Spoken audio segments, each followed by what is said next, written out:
മെസ്സിയാണോ Ronaldo ആണോ? Who's your pick? Well, Virat കോഹ്ലിയോട് ചോദിച്ചാൽ പറയും റൊണാൾഡോ എന്ന്. But Y?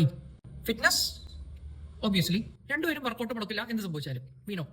രണ്ടുപേരും അവരവരുടെ സ്പോർട്സിന്റെ ഫിസിക്കൽ ബെഞ്ച് മാർക്ക് തിരിയവരാണ്. പിന്നെന്തായിരിക്കും? Mindset. Absolute champion mindset ആണ്. എല്ലാ കളിയും ജയിക്കാനുള്ള വാശി.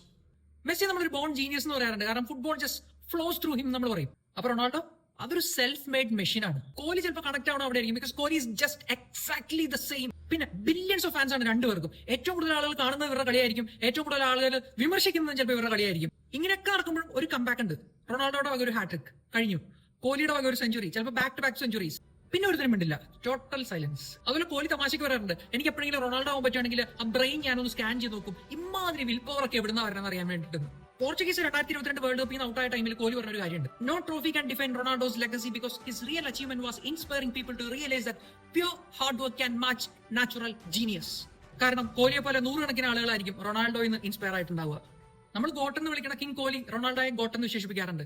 സോ ഇപ്പൊ പറ, Messi or Ronaldo, who is your pick?